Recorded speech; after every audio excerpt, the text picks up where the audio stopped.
s'apprêter à regarder un film amateur sur la biodiversité. Ce film est le projet d'une équipe nommée l'Écologique, qui s'inscrit dans la démarche pédagogique du mouvement scout des éclaireurs et éclaireuses unionistes de France. Alors là, c'est le moment de vous en dévoiler un peu plus sur l'équipe. L'Écologique, c'est une équipe de 4. Nathan, l'homme de toutes les situations derrière l'objectif et les fourneaux. Rebecca, qui fait régner une bonne ambiance grâce à ses talents de médiatrice. Guillaume, l'informaticien et comptable qui gère les chiffres et les micros comme personne. Et enfin, Séverine, notre responsable qui a chapeauté les opérations depuis sa tour de contrôle. Ce projet s'inscrit dans la démarche pédagogique de notre mouvement scout qui encourage les jeunes à partir de 16 ans à nous monter un projet de solidarité. Et ce film, c'est notre projet à nous. Ce court-métrage est un résumé des réflexions à propos de la protection de la biodiversité que nous avons construit durant notre projet. Nous n'avons pas la prétention de vous montrer la vérité, mais d'exposer notre réflexion qui découle des actions que nous avons observées. Maintenant que vous connaissez le contexte, voyons plutôt comment va être abordé le sujet de la protection de la biodiversité dans cette vidéo. Tout d'abord, nous allons faire un petit tour du côté de la biodiversité et de son état, qui a beaucoup évolué ces dernières années. Ensuite, on va voir ensemble concrètement comment est protégée cette diversité en France et comment réussir à la préserver. Nous allons parler de la protection à l'échelle de groupe, au niveau collectif, puis au niveau individuel. Pour comprendre pourquoi la biodiversité est en péril, essayons d'abord de comprendre ce qu'est la biodiversité. Littéralement, la biodiversité, c'est la vie. C'est la diversité de tout ce qui est vivant, du virus de la grippe à un banc de sardines, en passant par un champ de lavande. Cette diversité est énorme. On estime à 8 millions le nombre d'espèces qui vivent sur Terre. Néanmoins, toute cette vie est assez fragile. Pour comprendre pourquoi, on observe la biodiversité à 3 échelles différentes. La biodiversité écosystémique, c'est la diversité des milieux de vie de notre planète. Les lacs, les champs, les forêts. À l'intérieur de ces écosystèmes, on observe la biodiversité spécifique. C'est toutes les espèces qui vivent dans un même écosystème. Enfin, au sein de chaque espèce, la diversité génétique fait de chaque individu un être différent des autres de son espèce. Cette diversité est fragile car il suffit d'un changement sur une échelle pour mettre en péril tout le reste. En effet, si le milieu est détruit, tous les êtres qui y vivent sont menacés. À l'échelle spécifique, si une espèce disparaît ou est fortement réduite, c'est toute la chaîne alimentaire qui est touchée et donc l'écosystème entier. Enfin, il suffit d'une mauvaise mutation génétique chez un individu pour mettre en péril son espèce et donc indirectement l'écosystème. Même si la vie est assez résiliente, elle repose en fait sur un équilibre constant. Et c'est cet équilibre que nous, humains, sommes en train de détruire. Concrètement, que se passe-t-il ? Depuis quelques mois, on parle de la 6e extinction de masse. C'est la plus grande extinction d'espèces depuis les dinosaures il y a 65 millions d'années. Selon les scientifiques, une espèce sur 8 est en voie de disparition. C'est-à-dire qu'1 million d'espèces sur les 8 millions estimés auront disparu dans quelques années. Tous ces êtres vivants, dont une partie que nous n'avons même pas encore découvert, sont en train de mourir, en grande partie, par notre faute. Pourquoi sauve-t-on la biodiversité ? Vous êtes en train de regarder un film sur la protection de la diversité. Mais pourquoi est-ce qu'on veut la sauver ? C'est tout simple en fait. Comme nous venons de le voir, la vie sur Terre repose sur un équilibre qui est en danger. Ce qu'on oublie souvent, c'est que nous faisons partie de cette vie. L'humain est inclus dans la biodiversité. Certes, on ne ressent pas encore trop les effets de cette disparition grâce à nos technologies. Mais si la biodiversité continue de se dégrader, c'est tous les humains qui seront menacés. Avec l'alimentation, les maladies, nous sommes en train de détruire l'ensemble dont nous faisons partie. Pour rentrer dans le vif du sujet, on va parler d'éducation. L'éducation, c'est tout ce qui passe par l'information, la sensibilisation, ou tout ce qui touche de près ou de loin à la connaissance. Mais qu'est-ce que l'éducation vient faire dans la protection de la biodiversité ? C'est tout simplement ce qui vient en premier si on veut réfléchir aux questions environnementales. Comment pourrait-on préserver la biodiversité si on ne connaît pas un minimum la nature et ses problématiques actuelles ? L'éducation a donc une part très importante dans toute cette histoire. On dit enfants d'aujourd'hui, citoyens de demain. Ça veut dire que les gestes que nous apprenons aux enfants aujourd'hui seront leurs habitudes de demain. C'est pourquoi la sensibilisation à l'environnement est importante dès le plus jeune âge. Mais l'éducation, c'est pas que pour les enfants. C'est pas un truc palpable qui s'arrête quand on arrive à nos 18 ans. Au contraire, Nous trouvons que s'informer est presque plus important au fur et à mesure qu'on grandit. Mais comment ça ? Lorsqu'on est enfant, c'est l'école, les parents, les activités en tout genre, notre curiosité et les millions de questions qu'on pose tous les jours qui font notre éducation. Mais on n'a pas beaucoup d'emprise sur cette éducation, elle nous est en quelque sorte imposée. A l'inverse, plus on grandit, plus on est maître de nos actions, plus l'éducation devient intéressante. Avec la maturité, l'autonomie et la liberté viennent aussi la réflexion et l'esprit critique. On choisit ce qu'on veut apprendre, mais surtout, on a assez de connaissances pour pouvoir juger et confronter entre elles les informations qu'on reçoit. C'est là qu'on développe notre esprit critique et de contradiction, et les informations prennent du sens. Elles ont un rapport au réel. On ne subit plus l'éducation. Alors oui, c'est bien beau de vous raconter notre vision de l'éducation, mais concrètement, où est-ce qu'on les trouve ces informations ? On les trouve partout et tout le temps, dans les livres, sur internet, ou même à la télé, dans les conférences, des débats, des pubs, et même dans la nature. C'est souvent intéressant d'aller confronter nos idées avec celles des autres et de réfléchir à plusieurs. C'est vrai, à part pour l'observation dans la nature, tous les autres moyens de s'informer impliquent d'autres humains. Toutes les informations que nous recevons nous sont transmises par les auteurs, les vidéastes, les professeurs et tous ceux qui partagent leurs connaissances et leurs opinions. Nous avons tous une part de transmission. Chacun de nous participe à éduquer les autres. C'est pourquoi il est très important d'apprendre mais aussi de transmettre. Une fois qu'on a confronté nos idées avec d'autres personnes, pourquoi ne pas les transmettre ? En faire un film par exemple. Et ce qui ne nous est pas transmis par les autres alors ? L'observation, c'est le lien que nous gardons avec notre environnement, et c'est aussi au centre de l'éducation. L'observation, c'est notre outil de confrontation entre nos connaissances théoriques et la réalité. Les entreprises en lien avec la biodiversité ont aussi un rôle très important dans sa préservation. En 2018, nous sommes allés visiter le parc des oiseaux de Villars-les-Dombes. Là-bas, nous avons pu discuter et interviewer avec différentes personnes qui travaillent dans le parc, notamment Christophe Beck, le responsable animalier. Comme nous l'a expliqué M. Beck, le parc est avant tout une entreprise. Son but premier est donc de gagner de l'argent. En effet, pour fonctionner, le parc a besoin d'une grosse équipe, dont du personnel animalier, administratif, d'accueil et de communication. Et tout ce monde, il faut bien le payer. Les parcs animaliers ont néanmoins une grande importance pour la préservation de la biodiversité. Premièrement, le but étant de gagner de l'argent, si le parc attire assez de visiteurs, il arrivera à faire des bénéfices. Il peut décider de reverser une partie de ses bénéfices à des programmes de protection, il a donc là un rôle indirect mais nécessaire. Le parc des oiseaux de Villars-les-Dombes a par exemple investi dans un programme de réhabilitation et de reproduction des gypaètes barbus en Europe. Ces entreprises ont aussi un rôle direct de maintien des populations.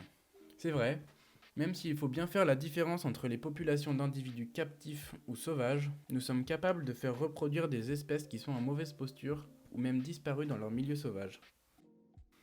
Ainsi, nous pouvons faire naître des individus en captivité pour les réimplanter dans leur milieu naturel par la suite. Par exemple, l'oie-néné, vivant sur l'île d'Hawaï, avait disparu en 1846. On n'en comptait plus qu'une vingtaine d'individus. Heureusement, en 1918, un éleveur a décidé de faire un élevage de ces oies et on a pu les réintroduire sur l'île d'Hawaï. Aujourd'hui, l'île en compte plus d'1 millier. Dans la même idée, nous sommes en train de développer des techniques d'élevage de coraux pour les réimplanter sur le récif. Il y a une limite à ce type de démarche. Comme nous l'a expliqué l'équipe du parc, on peut difficilement comparer une population sauvage dans son milieu naturel à une population domestique vivant dans un parc.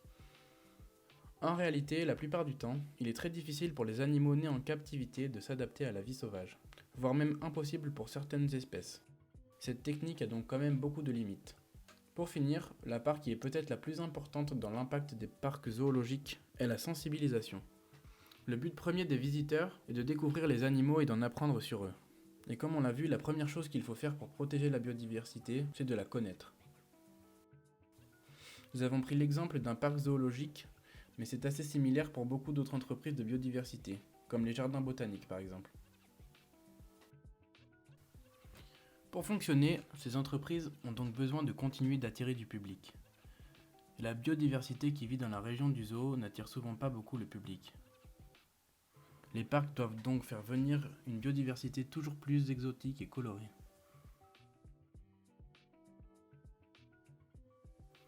C'est pour cela par exemple que l'on peut trouver des lémuriens au parc des oiseaux de Villars.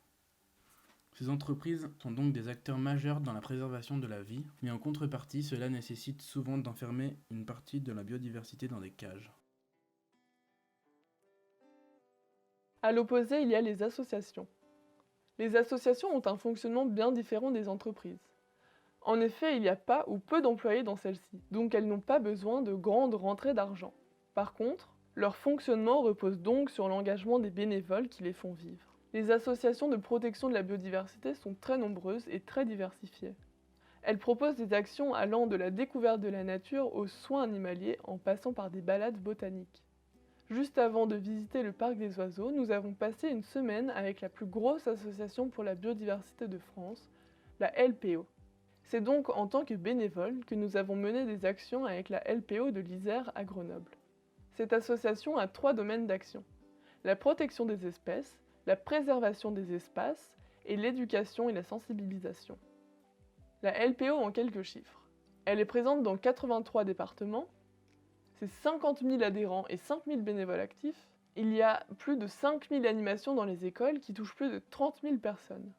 La LPO, c'est aussi des refuges pour la biodiversité, des centres de soins, des actions de justice et des réserves naturelles. Pendant cette semaine passée avec la LPO de Grenoble, nous avons compté des écureuils et une espèce de gecko en plein cœur de la ville. Nous avons construit un hôtel à insectes et visité une tour à hirondelles construite pour offrir un nid à ces oiseaux. Nous sommes aussi allés voir un passage sous la route pour les batraciens dans le massif de la Chartreuse.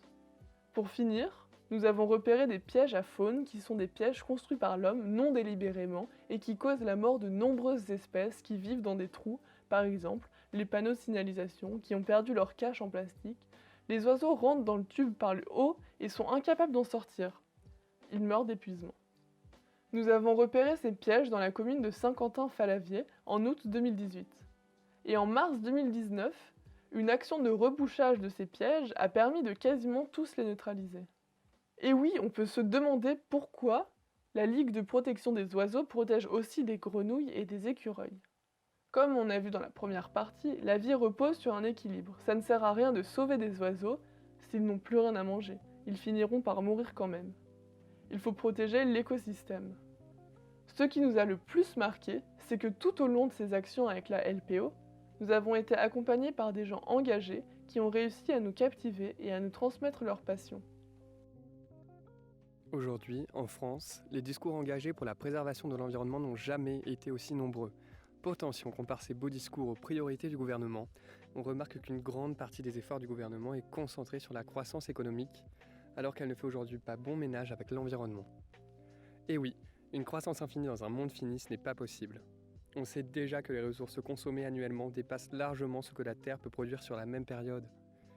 Mais que fait notre gouvernement pour répondre à ces enjeux ? Eh bien, la face immergée des actions de l'État, c'est les accords internationaux comme la COP21. Ces accords ne sont pas respectés alors qu'un accord international est ce dont on a le plus besoin aujourd'hui, à l'image de la plupart des projets environnementaux qui sont délaissés face à l'influence des acteurs économiques les plus importants. En 2010, le Green Climate Fund est créé par une coalition de pays qui s'engageaient à fournir un total de 100 milliards de dollars au fonds chaque année. En 2017, c'est seulement 10 milliards qui ont été perçus et les pays européens avaient fourni la moitié. L'industrie minière reçoit plus de 600 milliards de dollars de subventions par an. Il faut être réaliste, notre gouvernement est et restera influencé par les détenteurs de pouvoir. Nos entreprises investissent constamment dans des lobbies qui influencent réellement les décisions de nos dirigeants élus. Tant que notre État est influencé par des entreprises dont le but est le profit, nous n'aurons sûrement jamais de mesures environnementales à la hauteur des enjeux. Bien entendu, il y a des politiques de préservation de l'environnement comme la trame verte et bleue créée en 2007 à l'occasion du Grenelle de l'environnement, qui recense les réservoirs de biodiversité et les réseaux aquatiques et humides. Le but des trames vertes et bleues est d'instaurer une cohérence dans les décisions prises en fournissant une carte de la biodiversité et des zones humides. L'État nous incite à agir notamment avec le plan Bâtiment durable, qui subventionne la rénovation de bâtiments pour lutter contre les pertes énergétiques. Là encore, plein de bonne volonté, l'État s'attaque au secteur du bâtiment, responsable de 25% des émissions de gaz à effet de serre. Pourtant, ce plan lancé par Nicolas Hulot durant son mandat de ministre de l'écologie n'a pas atteint ses objectifs un an après son lancement. Mais que faut-il faire pour que l'État mette des actions à la hauteur des enjeux ?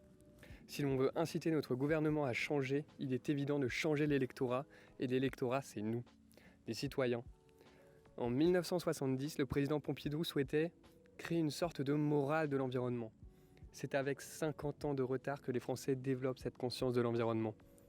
Et si l'on attend que le gouvernement rejoigne la lutte, on est sûr et certain de pénaliser toutes les futures générations. La politique environnementale est contradictoire car elle n'est pas mondiale ni efficace. Et c'est sans compter les subventions données à des entreprises polluantes. En effet, depuis quand s'imagine-t-on que le gouvernement agira pour la préservation de l'environnement si cela n'est pas l'une des priorités de l'électorat ? Bien sûr, une partie des Français est sensible à cette cause, mais pour autant l'État n'en fait pas sa priorité. C'est sûrement lorsque cette préoccupation fera partie intégrante du mouvement de pensée dominant qu'on pourra attendre des actions efficaces du gouvernement. En effet, citoyens et gouvernement sont liés et il leur faut du temps pour s'adapter au comportement de l'autre. Pourtant, une partie de la population peut aussi avoir une grande influence sur notre gouvernement. D'après une étude, si 3,5% de la population mène une campagne de résistance non violente, cela suffit à leur donner gain de cause. Par conséquent, on peut entraîner de profonds changements au sein de la politique française en rassemblant 2 300 000 citoyens. Pour finir avec notre gouvernement, même si aujourd'hui le développement économique est mis en avant ou qu'un grand changement politique implique plusieurs millions de personnes, on peut imaginer que le développement durable sera mis en avant dans les prochaines années. Pour autant, l'action individuelle n'est pas à négliger, car c'est elle qui est à l'origine de tous les changements. Nous allons maintenant voir ce que l'on peut faire au niveau individuel, et j'aimerais insister sur le fait qu'agir tout seul a bien plus d'effets qu'on l'imagine. Ça a des répercussions sur notre entourage et sur tous ceux ayant connaissance de nos actions, mais aussi, et surtout, sur nous-mêmes. Agir en accord avec ces valeurs, c'est la base du bien-être. Aujourd'hui, il faut un changement global, et c'est seulement avec tous les acteurs de la société qu'on en changera la finalité. Donc, nous engager personnellement est l'un des piliers de ce changement. S'engager pour l'environnement est une démarche d'esprit critique qui nous fait se poser beaucoup de questions, mais ça nous incite surtout à se développer en accord avec nos valeurs et en sortir grandis. On veut partager avec vous nos réflexions sur les conséquences sociales et environnementales de notre mode de vie. Le bon sens, c'est tout simplement utiliser notre esprit critique pour juger soi-même de ce qu'on est prêt à croire ou à faire. La base est d'avoir conscience que tout ce qu'on fait a un impact sur l'environnement et donc indirectement sur la biodiversité. Il faut construire une réflexion pour chaque action que l'on fait pour avoir une idée de notre impact. L'étape d'après est donc de supprimer ou de changer ces actions si nous les estimons superflues ou inutiles. Il faut essayer d'estimer si ce qu'elles nous apportent vaut ce qu'elles coûtent. Le but n'est non pas de se priver de vivre, il faut trouver son équilibre entre bon pour l'environnement et bon pour soi. Nous vous encourageons donc à réfléchir par vous-même et à ne pas suivre simplement ce que vous pouvez lire ou entendre. Les informations qu'on trouve ne sont pas toujours pertinentes. Prenons un exemple connu, l'huile de palme. Nous entendons parler d'huile de palme depuis maintenant quelques années comme une catastrophe écologique. En effet, on nous montre des photos de la forêt amazonienne rasée pour être remplacée par des monocultures de palmiers à huile. Du point de vue de la biodiversité, ces forêts uniformes ne sont pas du tout accueillantes pour la vie. La conséquence est que nous retrouvons avec des espaces immenses dépourvus de toute leur diversité. Depuis l'apparition des craintes liées à cette exploitation, nous voyons de plus en plus de personnes boycotter cette matière grasse utilisée dans tous les produits préparés. À la place, on nous encourage à utiliser plutôt des produits où la palme est remplacée par de l'huile de colza ou de tournesol. Or, si on regarde le problème d'un peu plus près, on se rend compte que le palmier à huile est environ 6 fois plus productif que les autres céréales. C'est-à-dire que si nous remplaçons l'huile de palme par de l'huile de colza ou de tournesol, certes nous pouvons la faire pousser moins loin, mais il faudra raser 6 fois plus de forêts. Donc si on suit l'idée du boycott, on devrait arrêter d'utiliser l'huile de palme, car son exploitation implique de couper la forêt. Sauf que si on utilise d'autres huiles, il faudra couper au moins 6 fois plus d'arbres. Attention, nous ne sommes pas en train de dire que l'huile de palme est mieux qu'une autre. Si on prend en compte d'autres facteurs comme le transport, la biodiversité et les conditions des travailleurs, c'est à peu près pareil. Nous disons juste qu'il est légitime de se poser la question, l'huile de palme est-elle véritablement un problème pour la biodiversité ? Bien sûr que oui. Mais la remplacer par d'autres huiles comme nous sommes encouragés à le faire, n'est pas une solution plus raisonnable. Peut-être que la problématique est en fait plus large que ça et que le vrai problème est l'utilisation massive d'huile végétale dans les produits transformés. La solution la plus efficace serait peut-être de consommer le moins possible de produits transformés. Nous ne prétendons pas avoir toutes les informations pour comprendre entièrement la problématique, mais nous vous encourageons à vous poser des questions comme celle-ci et à réfléchir aux conséquences de vos propres actes. Il y a des chances pour que ce soit plus efficace, mais surtout ce sera très valorisant pour vous. Soyez acteur de votre changement. Au final, le bon sens, votre bon sens, peut vous faire emprunter un chemin riche de découvertes, un chemin pour trouver ce qui compte vraiment pour soi. Nous aimerions revenir sur l'éducation pour apporter une nuance. C'est certain qu'il faut continuellement s'informer pour comprendre et changer notre société, mais il ne faut pas oublier que toutes ces informations ont un coût. Et donc il faut aussi estimer si ce que nous apporte cette information vaut ce qu'elle coûte. Après 2 ans passés sur ce court-métrage, nous avons une nouvelle perspective du coût réel d'un tel projet. Ainsi, nous avons conscience que le film que vous regardez a un coût important, mais nous estimons aujourd'hui que ce qu'il nous apporte et le potentiel écologique qu'il peut avoir vaut les ressources qu'il a nécessitées et celles qu'il nécessitera. Vous l'aurez compris, il n'y a pas une réponse universelle à la plupart de nos questions, mais nous avons le pouvoir de trouver nos propres réponses. Et ça nous donne l'espoir d'un monde responsable. Vous pouvez commencer à questionner vos habitudes et changer celles qui sont les plus néfastes pour l'environnement ou pour vous-même. Commencez par questionner les conséquences de vos habitudes les plus polluantes, votre alimentation, votre production de déchets, vos moyens de transport. Bien que la plupart de nos actions n'ont rien de positif sur notre environnement, on peut facilement favoriser la biodiversité au quotidien avec des petits gestes. Nous avons dit tout à l'heure que si on jugeait une chose ou une habitude superflue ou trop polluante, il fallait s'en débarrasser. C'est vrai que c'est très efficace pour préserver l'environnement, mais c'est aussi très contraignant. Même si on devra sans doute y arriver un jour, il faut y aller pas à pas en attendant. Il y a des actions concrètes que nous pouvons faire pour réduire nettement notre impact sur l'environnement. Prenons comme exemple les chats. Ils sont très nocifs pour la biodiversité. Le mieux serait peut-être d'arriver à s'en débarrasser un jour, mais nous comprenons qu'il est très difficile de s'imaginer au quotidien sans sa petite boule de poils. Nous-mêmes ne nous sentons pas prêts à franchir ce cap. Peut-être qu'on peut trouver des solutions pour limiter leur impact sur la biodiversité sans avoir à les éradiquer, ce qui paraît un peu impossible aujourd'hui. Nos chats domestiques sont en effet responsables de la mort de plus de 2 milliards d'oiseaux par an, rien qu'aux États-Unis. Une solution simple pour remédier à ce problème est d'attacher un grelot au collier de notre chat. Celui-ci perdra son effet de surprise et tuera beaucoup moins d'oiseaux. Cet exemple vise à montrer que certaines actions qui nous prennent 10 minutes peuvent avoir des conséquences pendant plusieurs années. C'est l'effet papillon.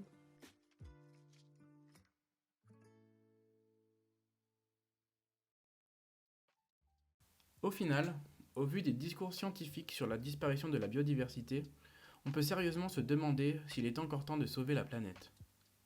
Si on change nos habitudes maintenant, est-ce qu'il y a encore des chances que la situation s'améliore ? On ne peut pas vraiment avoir de réponse à cette question, mais avons-nous vraiment besoin d'avoir une réponse ? Comme nous l'avons vu au cours du film, le combat pour préserver la planète pourrait avoir beaucoup plus d'avantages que la simple survie de notre espèce. Si ce qu'on dit est vrai, en se développant chacun avec des valeurs et des connaissances en lien avec l'environnement, nous pourrions être heureux, sûrement plus même qu'en fermant les yeux sur nos problèmes. Alors après tout, qu'est-ce qu'on a à perdre ? Pourquoi on ne tenterait pas ce changement ?